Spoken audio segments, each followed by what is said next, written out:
So about that black eye, I don't care. I don't care anymore. Heather has managed to be so annoying about it that I don't care. Keep it. Keep your big mystery. Keep it. It's like Heather feels so cool having this black eye and thinks she's so cool that she can taunt people with it. Like, I bet you want to know about my black eye. Only certain people can know about it. Oh, you care? You care? You want to know about my black eye? Oh, you do? Well, you're not going to know about it. Okay. Well, guess what? I don't care. I don't want to know. Go get another black eye for all I care. I don't know. I don't want to know. And the theories that have gone around, one of them includes Bravo being in on it. If that is the case, well,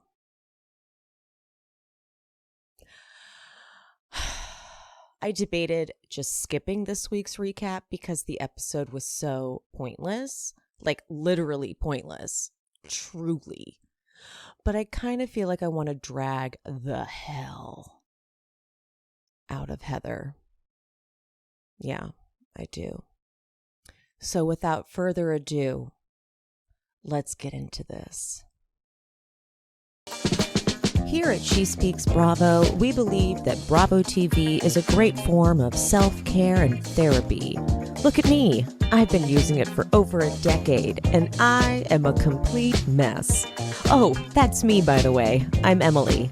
I'm your host on this journey, and I speak Bravo, as I'm sure most of you do too. What is this, honey? I love that. If you're not already subscribed, get subscribed and hit that notification bell because I'm releasing new episodes at least 3 times a week. Clip!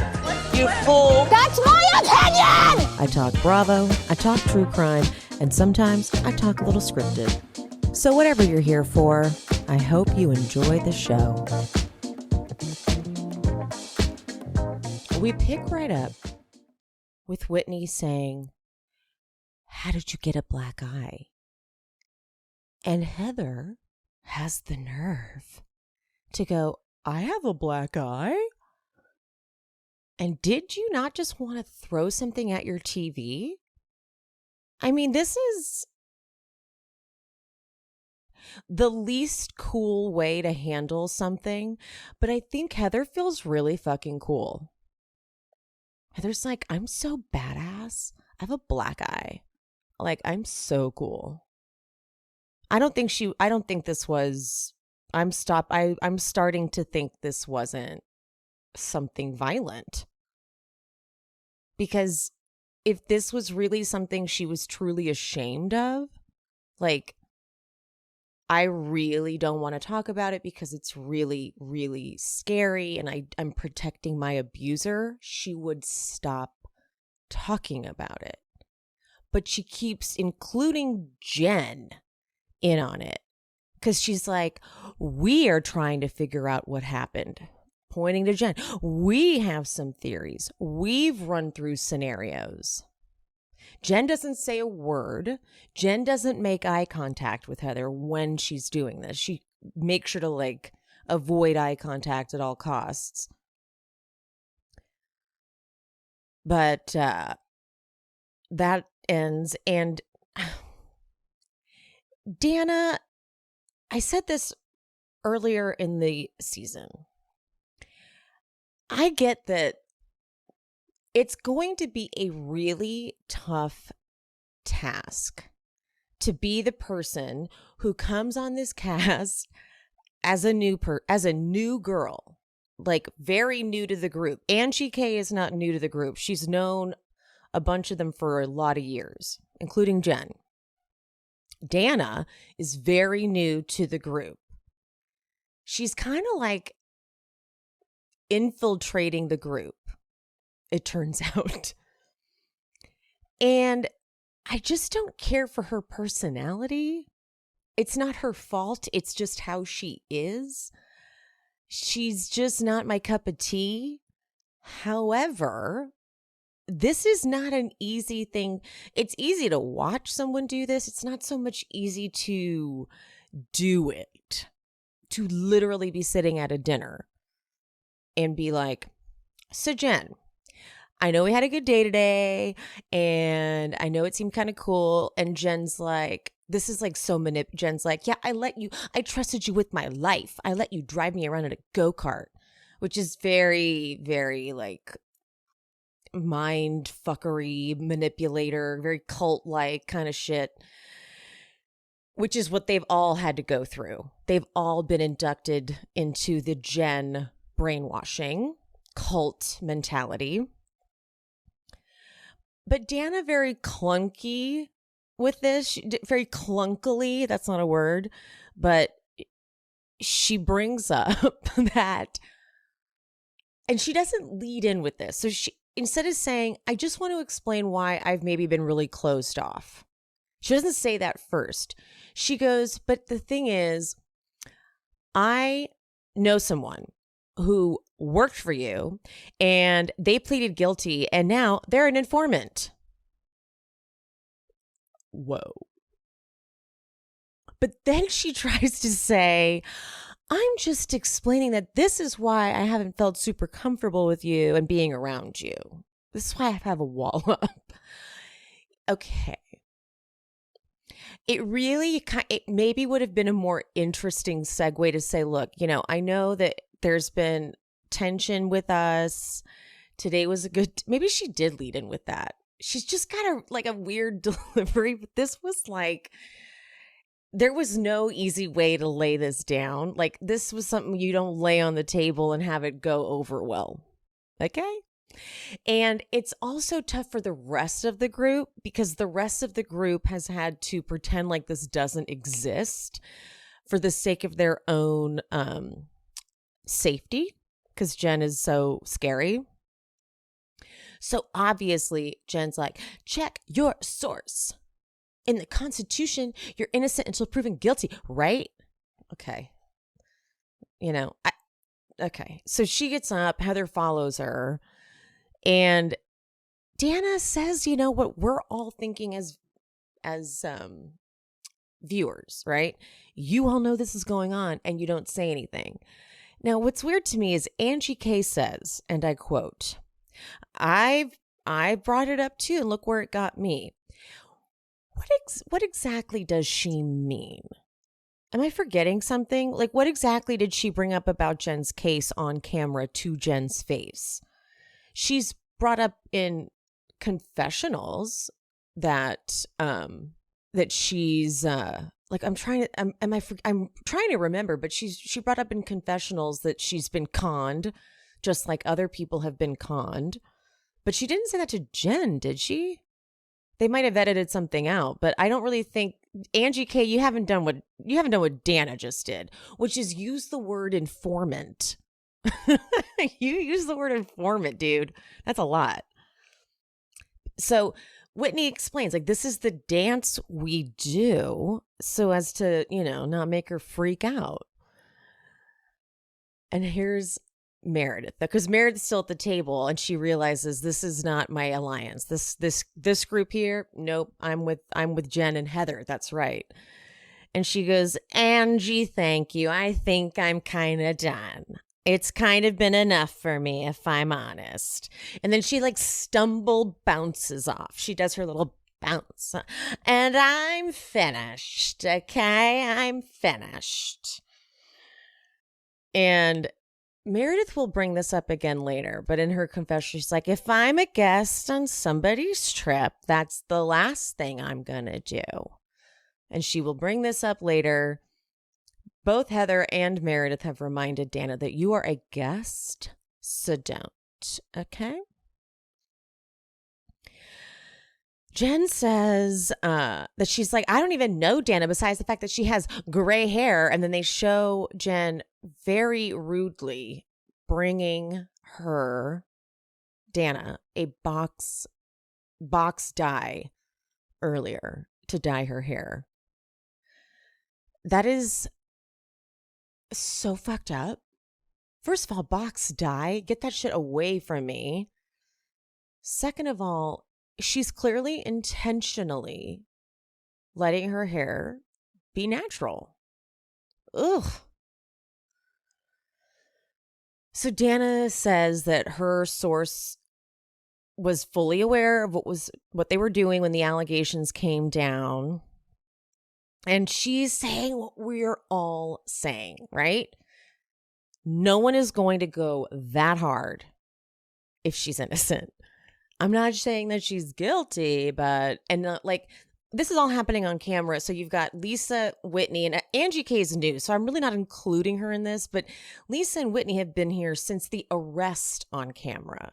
They've been dancing around this since that. They had to go through the arrest happening on camera, having a normal reaction to the arrest on camera, and then having Jen freak out on them for daring to ask any amount of normal questions on camera. Remember, like, Whitney got in so much trouble for even explaining what the marketing schemes were.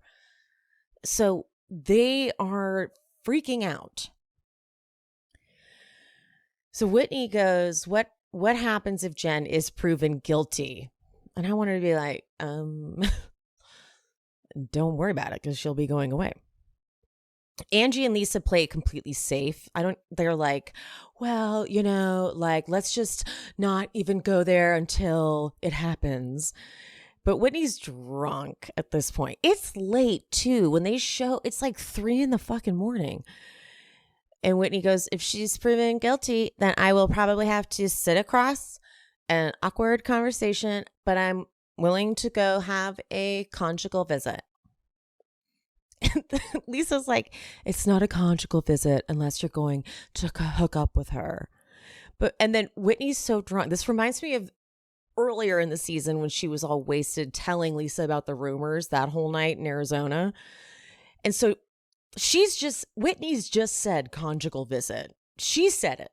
And Lisa's like explaining what she just said, like, no, conjugal visit is when you go hook up with someone. And then Whitney makes a face like, please, yeah, right. And then Dana's like, no, not conjugal. We're not going to have sex in there. And then Whitney pauses and goes, well, you never, like, she kind of makes a face like, you never know. She's such a fucking mess. All right. I have to stretch before I talk about the scene up in the bathroom. Okay.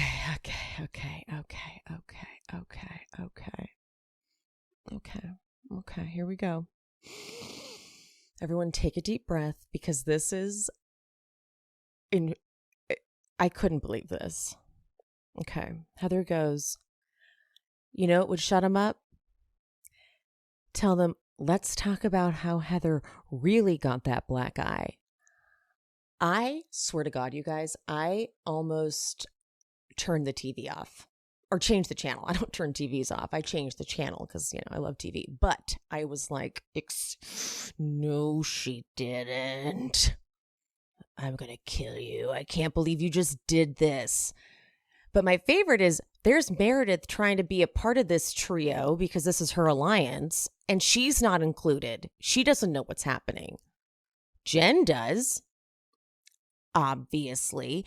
And Jen goes, yeah, let's do that. Did you catch that? Jen goes, yeah, let's do that. And fucking Heather keeps going, you know what they're going to do? They're going to go zip. Why? Why would they go? Yeah, because they want to know. Why is this something to taunt them with? They just want to know what fucking happened. And she goes, and we're not going to tell them because they don't deserve to know. Because they already do.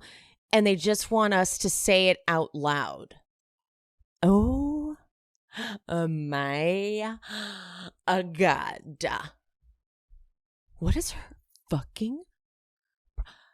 She's like, guys, stop talking about my eye, okay? The last thing I want to talk about is my eye. I wish I could tell you what happened with my eye. Let's not make the trip about my eye. Did you guys see I have a patch on my eye? Heather walks out of the bathroom. I think she thought they were going to follow her. But then she like walks back in because they didn't follow her. She's like, you say it at the end because that's going to put the fear of God in them. What are you even saying? You say, you know what? Keep pushing me, guys, and I'll tell you exactly how the black eye happened. Why is this a threat? You psycho. She thinks she's so cool. You're not even telling Meredith. Meredith's in the bathroom with you. Tell Meredith. Let her know. Let her know what's going on. Someone will panic. But you know me. This is where Heather's like, she's clearly never been cool, like by like stupid society standards, you know? She's never been like, not Jen who thinks she's so cool, not like that type of cool. This is a very new group for Heather to be a part of in terms of cool. And so this whole snitches get stitched. She's like, snitches get what? Stitches. And then she does the slap that ass dance. Okay. She is... I've never hated someone dancing more than I've hated her dancing in that moment, because she's so uncomfortable. She's begging Jen. She's like, Jen, will you just say it out loud on camera? Say it at least to Meredith. But she won't. Jen will not look her direction. She already said, yeah, let's do that. But then she keeps looking in the mirror, keeps applying her makeup or whatever she's doing, and she's actually looking more and more pissed off. She has a look of like, she's like tightening up and tensing up. Like, okay, Heather, you've said it. Enough. So they walk back to the table. Lisa's, because they are all so PTSD traumatized by dealing with Jen. So they tell Jen, Lisa's like, Jen, I want you to know about this conversation we just had. Dana was like, you know what? I think she, you know, these are my feelings. And we were like, you know what? You just don't know Jen that well. And like, we know Jen, and like, you know what? Innocent until proven guilty, which isn't like, what did you even just say? Nothing was convincing about that. Like, all Lisa was trying to do was basically, you know, distance herself from the conversation. And Jen's like, Dana, even after hearing what Lisa and Angie said, you think like, okay, you still believe you're mystery person? They didn't say anything, Jen. But Jen, translation, okay, Jen's like, okay, even after you heard the thing I've trained them to say, you still believe you're a mystery person? Yes. Mm-hmm. Yes. Because she actually knows someone who's involved in your case, and they're an informant now. They have flipped. She knows someone who's flipped. Literally. And at this point, production has chosen to turn a completely blind eye to everything that's going on with Jen's case. And I think the reality is Bravo NBC should completely distance themselves from Jen Shah, because when you look at this case and you look at the evidence against her, she's a despicable human being. But they probably brought Dana on because she's like, you know, guys, I know insider info. And they're like, are you willing to talk about it with the group and confront Jen? She's like, yeah, I mean, I will. And I'm like, okay. Which is why they were not in any way surprised when this whole thing came out, because when Jen first leaves the table, she clearly is yelling at production. She's like, oh, anyone can say anything without any proof or something. And you know, they were like, we knew this was coming. We were hoping she'd do this. We knew she was going to say this. Oh my God.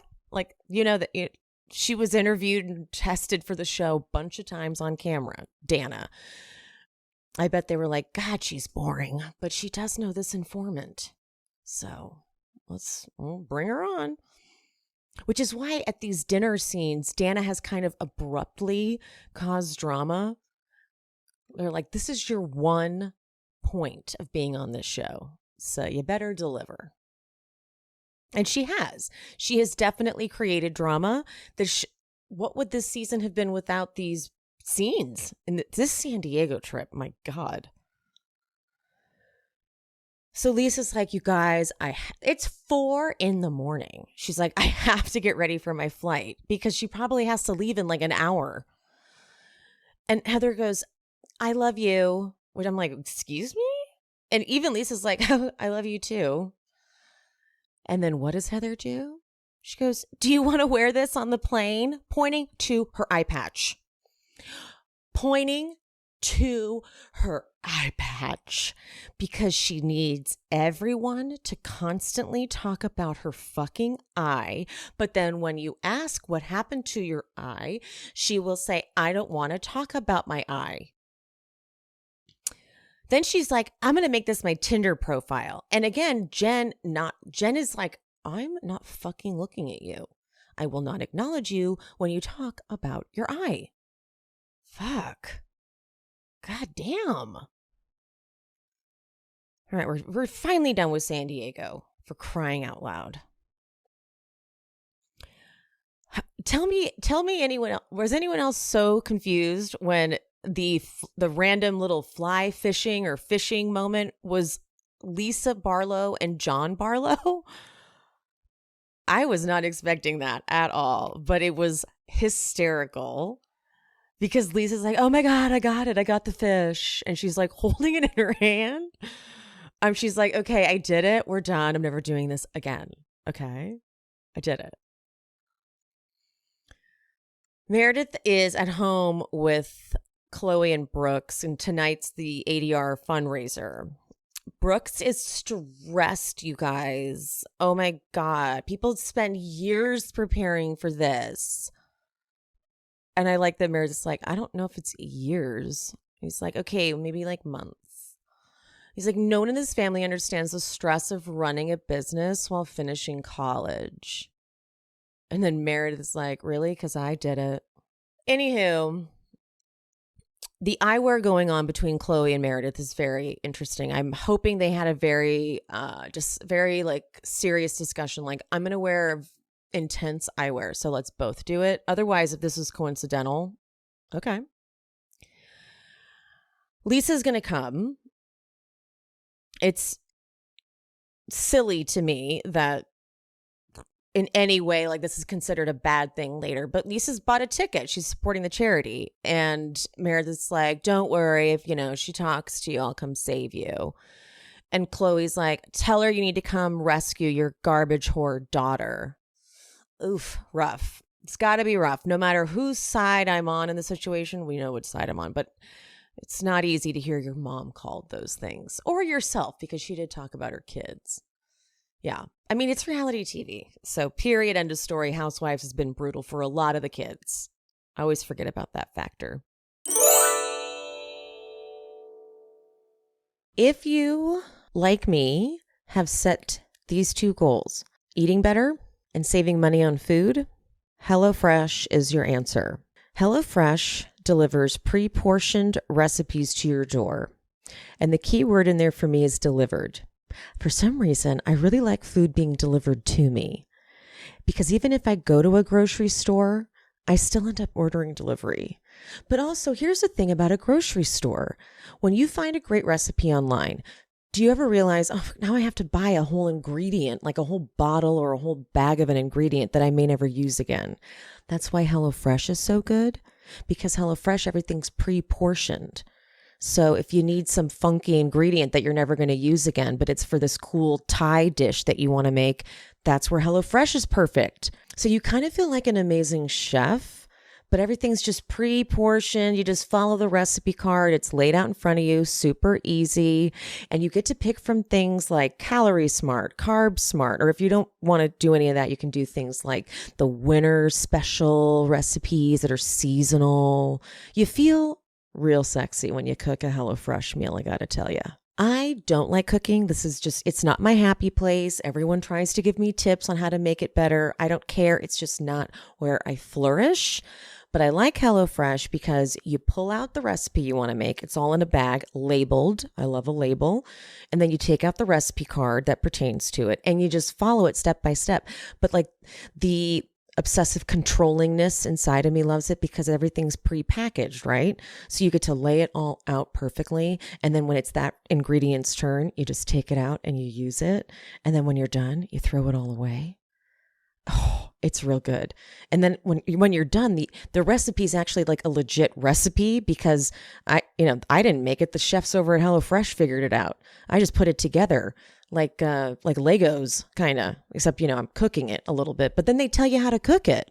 So, hey, go to HelloFresh.com/SheSpeaks21, use code SheSpeaks21 for 21 free meals plus free shipping.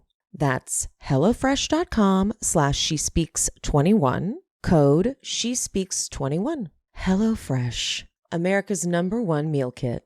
This is the year for me to feel the confidence of a housewife.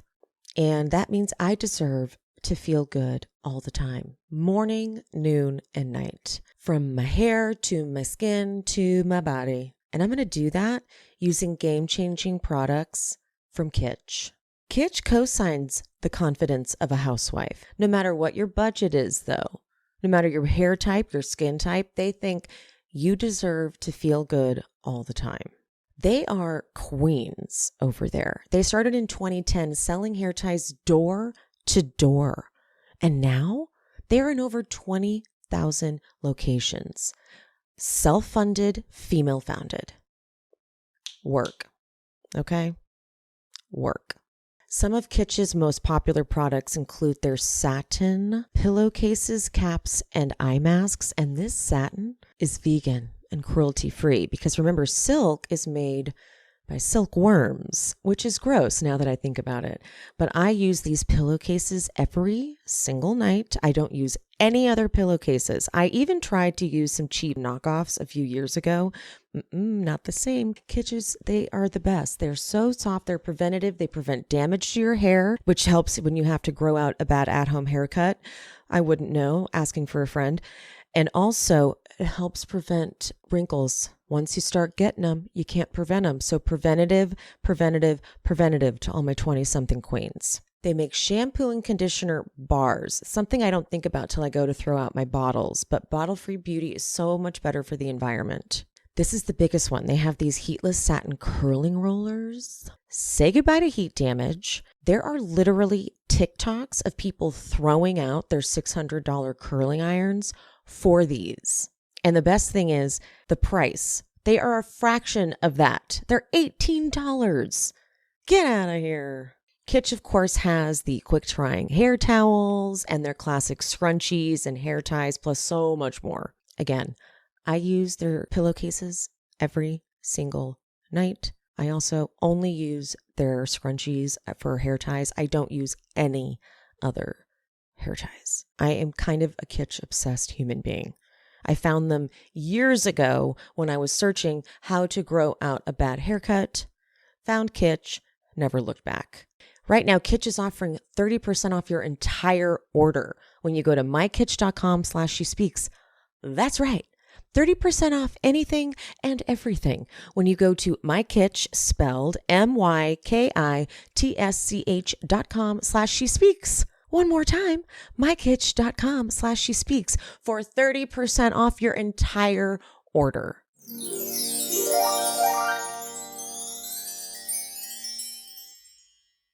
Okay, Heather goes to Angie's. Guys, question. What do we think? Was this a fully staged scene? Because Heather talks to Angie about everything. So Whitney had a Wild Rose event and Angie's acting like that's where she heard about the black eye. I'm like, I don't get it. Because I would imagine Heather absolutely called and told you this. Heather called Angie from the trip to tell her what was going on. And you're telling me that you didn't say this is what fucking happened? Because this is a very Angie is just so concerned. Don't If someone did this to you, don't protect them. And Heather is claiming like, I just want it to go away. Okay. Yeah, you really want this to go. Stop talking about it, everybody. Because Angie's repeatedly saying, and obviously alludes to Jen. She asks Heather, like, okay, the last people to see you were, and then Heather lists the people and she lists Jen last. So Angie can be like, you're listing Jen last. Is there a reason for that? So is it staged? Is Heather doing everything in her power to get everyone to realize and figure out this is Jen without outwardly saying it is Jen? Because then she can say, I didn't say it's Jen, but then we can all figure out it's Jen. Did she say to Angie, I can never say it's Jen because she's going into sentencing? I can't say it's Jen. It'll make everything worse. She'll kill me. I don't want to ruin her family. I'm here for her. I know it's wrong, but I'm protecting her. Whatever. And so Angie's like, you know what I'll do? I will make it very obvious that you're protecting her. It's kind of like, what is that? Deductive reasoning. She's like, I know that she's had issues with Lisa. Mind you, Angie in her confessional did say, I know she's had problems with Lisa. Whitney wouldn't do it. Who else did she say? She lists other people, but she didn't say Lisa wouldn't do it. I was like, don't you even bring our Barlow into this. Okay, Angie, you're messy. I don't like it. But I just could not for the life of me bring myself to believe that Angie Harrington didn't know about this from Heather personally. It's her bestie of all besties. So Whitney is at home going through photos, and here is a phrase that she's going to need to rework. As part of my journey, if I can't hear her say my journey, I can't hear her say as part of my journey. I can't hear her say my journey anymore. I'm here for everyone evolving, but I don't personally say my journey. And I'm doing a lot of growing and evolving myself, but I'm not going to talk about it as a journey over and over and over again. I think she stuck onto it, like she latched onto it as like her thing for this season. And I hope she regrets it, but let's rework it. Maybe let's come up with some new phrases, let's come up with some new words. I can't hear the word healing journey. I can't hear the word journey, healing. I can't hear it anymore. She calls her brother, and he gives very self-help guru-y advice. It's nothing bad. The advice is not bad. The advice is very good. I don't know. There's just something a little strange. I don't know what it is exactly. I can't put my finger on it. But because it's nothing. He's not saying anything shitty. He's saying basically, don't be involved in relationships that take from you. Only relationships that give you good things. And I guess we all need to learn that at some point. And I shouldn't really be judging it. But sometimes when she tries to talk to him about how to cope with the past, he does a lot of focus on the future. And I'm like, okay, I get that, but she's dealing with major trauma. And I do feel like we are missing a big piece of this. And so, I don't know. Whatever. I'm moving on. I can't deal with the journey anymore. But here's what I'm going to Jen's online therapy. Oh my God, you guys. First of all, here's her segue into it. Her confessional. After San Diego, it's like back to reality. I'm inching every day closer and closer to trial. You were freaking out about everything about the trial in San Diego too. It's like, it's not like you had some sort of escapist type mentality. Like, I'm just getting away. I'm just going to be free in San Diego. No, you were being a psycho there too about the trial, about everything in your life. So shut the hell up. This whole session is some bullshit. Okay. The whole point is to get this therapist to say on camera that Omar isn't angry. He's just worried about you. And Sharifi isn't, he's just worried about you. Your kids aren't fucked up because of you. They're just worried about you. That's it. You haven't fucked your kids up. You know what? Even just forget all this criminaling. You constantly raging and being so volatile is fucking them up. Okay? It's fucking them up big time. Okay? The last line of this scene is the therapist saying, if you're holding it together, that energizes them. Well, she's not. And she won't. All right, now it's Meredith's event. I honestly disassociated during the whole setup part and like the models and whatever. I don't really know what happened. I woke up again when everyone is arriving. And first up is Dana and Angie K. And here's the I'm not mad scene. Okay, here we go. So Meredith to Angie is not mad. She says, I'm not mad that you went to Lisa before dinner but we could have like talked, about it all together. You weren't going to bring that shit up at the dinner. What are you talking about, Meredith? No part of you was about to be like, so Lisa, I heard that you have an SEC filing, blah, blah, blah. You even said when you were confronted about it that you brought it up in passing, whatever that means. And so Angie pulls a really smart move here. She goes, I should have just said, guys, I don't want to be involved in this.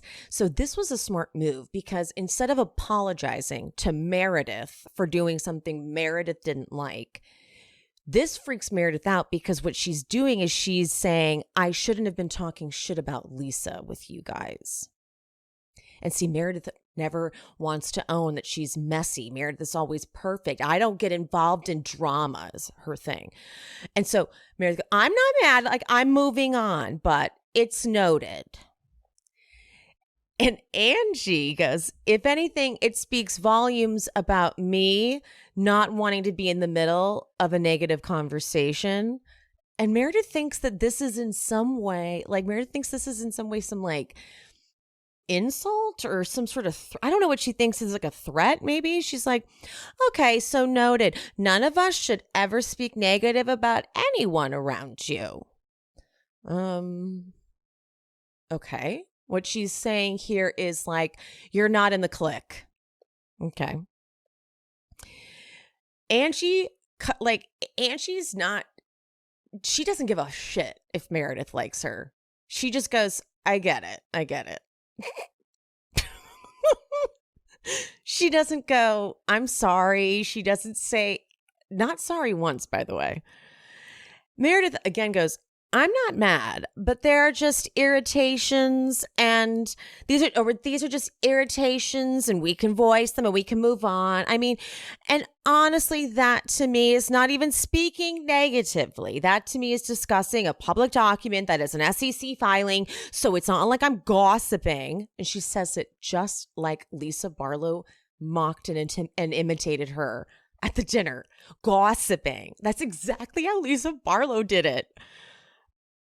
About some unknown secret. Like, Meredith, admit it. Admit that you talked major shit. If I were to pull footage of that van ride, you were talking shit, which you're allowed to do. Own it. And then to Dana, and Dana, you were on the trip because I got you there. But I mean, I'm not mad. Angie pulls a power fucking move here. And I fucking stan. I'm sorry, guys. I know she's a lot. I know everyone's saying she's thirsty and she did the most. I get it. But this is a clown show. So it's kind of hard to not be a clown. This is Meredith's scene. She's taken this moment in her event to confront, but not confront. And it's so weak that Angie ends it instead of Meredith. Angie goes, well, you probably have a million people who want your time. So Meredith has to go, I do. And then Angie's like, Dana, you want to go get a drink? I died. It was amazing. Of course, when Lisa arrives, Meredith's confessional is like, oh, she just cares about her appearances. Just another chance for her to pose on social media. I'm like, bitch, you all pose on social media, please. But the real creepy part is that Jen and Coach have a check for Angie K. Ugh. But before that can go down, Angie K lets Lisa know that Jen FaceTimed Angie Harrington and made peace. Like, Angie K, though, I'm sorry. She goes, this woman and her husband did something that pushed you to the brink of suicide. And you're just going to FaceTime her and make peace? And Dana, she's done. Dana's fucking done. She's had it. She's like, I'm sorry, you guys. She's just not a good person. Okay, I'm done. I'm done like dancing around this. She's not a good person. Okay, period. Done. They sit for this fashion show and the seating, which Meredith had to have done. They're like directly across from each other. You could have very easily made you all in one line next to each other so you didn't have to be uncomfortably facing each other. So after the fashion show, here is where I'm like, okay, Coach is sleazy too. Sorry. Coach and Jen go up to Angie K and her husband. The way Coach leans in all close and puts his hand on Angie K's husband's shoulder, like that is a very, that's a tactic, you know, to like lean in and be like, hey man, we're cool, right? Like I've always thought we were cool. It hurt me to know that we had a debt that I didn't know about. And Angie K's husband's like, you're not grabbing me. He like pulls away and stands back because this isn't how to do it. And what do you mean? Jen knew that she should have thrown in some money for this party. Fuck you. What are you fucking doing? You're heartbroken because you should have thrown us a couple grand for the party or at least offered. And she doesn't backtrack at all, but she's like, I was hurt by some things too. And Coach, he's manipulative. I'm sorry. He knew. I know it's really hard for people to accept that Coach knew, but did you guys see that statement that he submitted in Jen's, it must have been her sentencing plea or whatever you call it. It was that Jen basically fell into the wrong crowd because she was feeling neglected when he had to work a lot. Okay. All right. Anyway, Coach then is like, oh, at least we can try to build a new foundation, right? And unless they edited this way, Angie and her husband just kind of like slow nodding, like, yeah, what? And Angie savagely in her confessional goes, I'm going to be running to the bank immediately to cash this before they freeze their accounts. All right. This final scene is baffling in so many ways.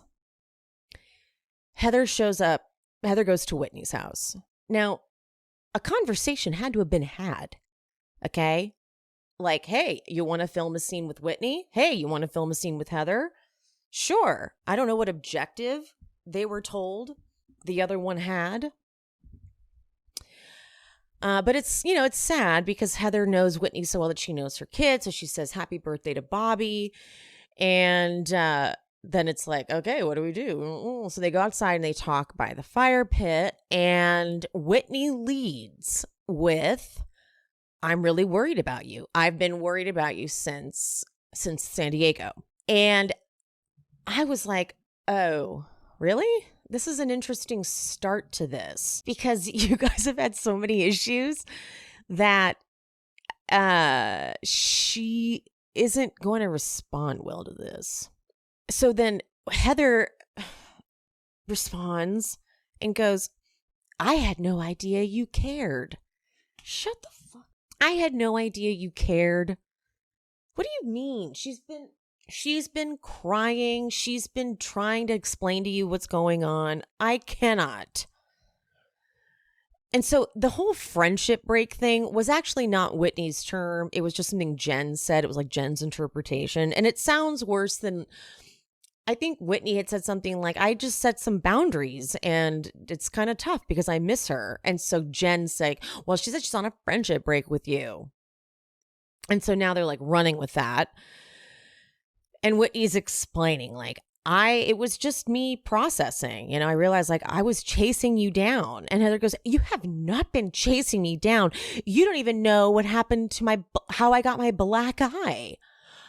I swear to God, even if she were to chase you down, you wouldn't tell her.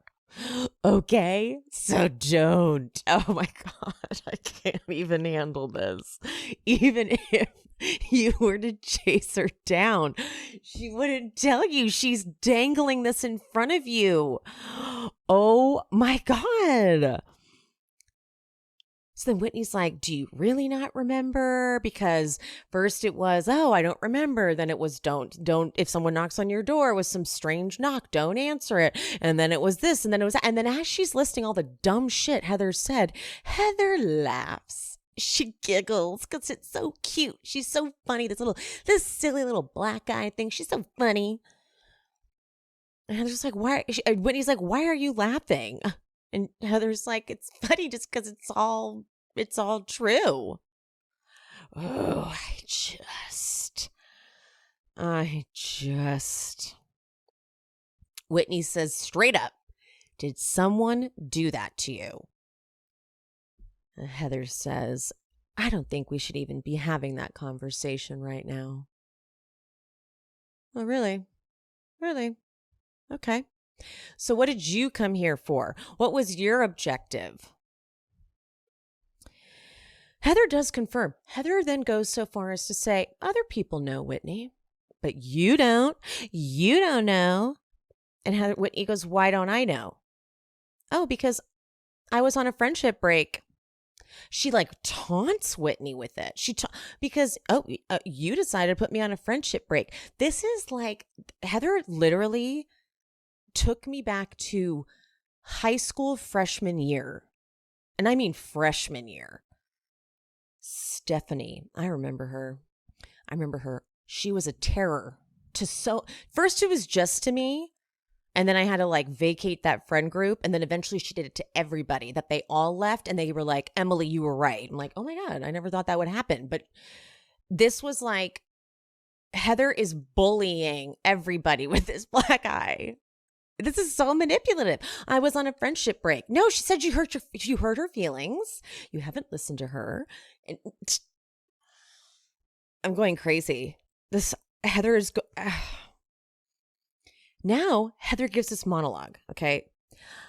I actually don't know if I would tell you because the trust has been broken. This whole friendship break has been a really shitty experience for me. And I don't think you really care. Excuse me? Now she has to beg you to believe she cares. See what she's doing? Do you see what she's doing? Because it feels like you think you can just break it, and then when you're ready to pick it up, I'm going to be funny, and I'm going to stick up for you, and I'm going to defend you, and I'm going to fight your battles like a team. But that's not how it works.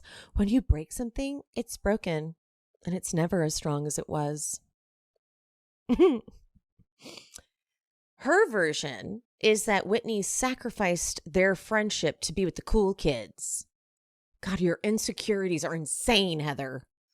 She tells Whitney, be free of bad weather. I'm sorry that I've been holding you back this whole time. What? I compare it to this high school experience because you had to be best friends with this person. You had to be best friends.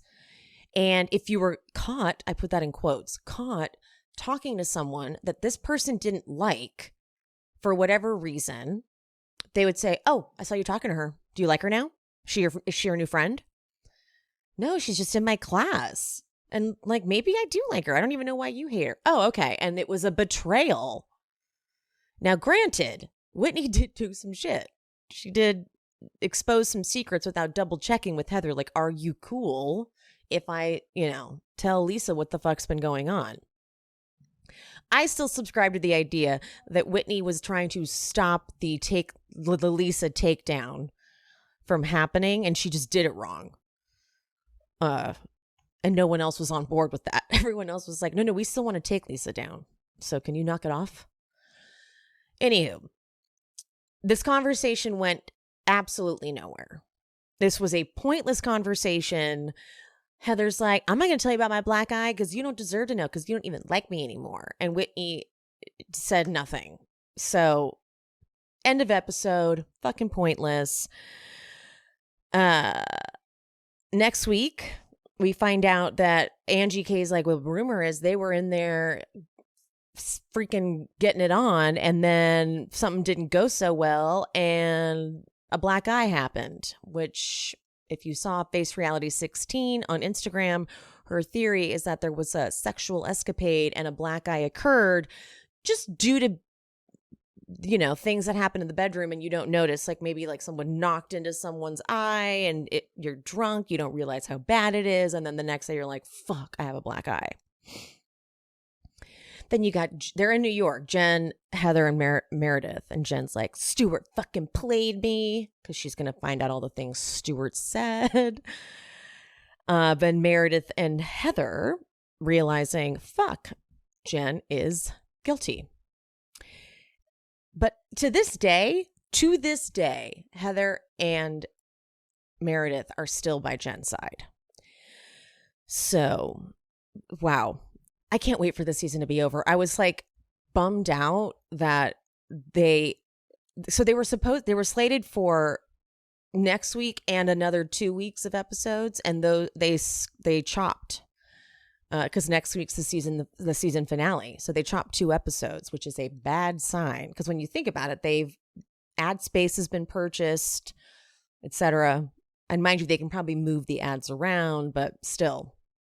Not a good sign. Ratings have probably gone down. They're probably scrambling. I'm wondering if they had to scrap a lot of footage from New York, from Jen's pre-trial stuff. I'm wondering if it has to do with that. I really don't want to see a Jen one-on-one sit down with Andy. I don't want to fucking hear from her. Okay? Just keep it, please. Anyway. All right, guys. That wraps us up. Love you, mean it. Bye. Hi, guys. Thank you so much for listening and for watching. If you wouldn't mind, if you are listening, could you please leave a 5-star rate and review? That would be amazing. If you're watching on YouTube, make sure you're subscribed, like this video, and comment below. That would also be fantastic. Don't forget, I've got the Patreon up and running now. That is where all the Bravo jams will be covered. I'm talking table flip. I'm talking old school Atlanta. I'm talking old school Beverly Hills. All the good stuff that brought us together as Bravo fans. And of course, follow me on social media if you're not already at She Speaks Bravo on TikTok and on Instagram. And if you want to go that extra mile to support me, buy me a coffee, or 2, or 5 at buymeacoffee.com/SheSpeaksBravo. All right, guys, I'll see you next time.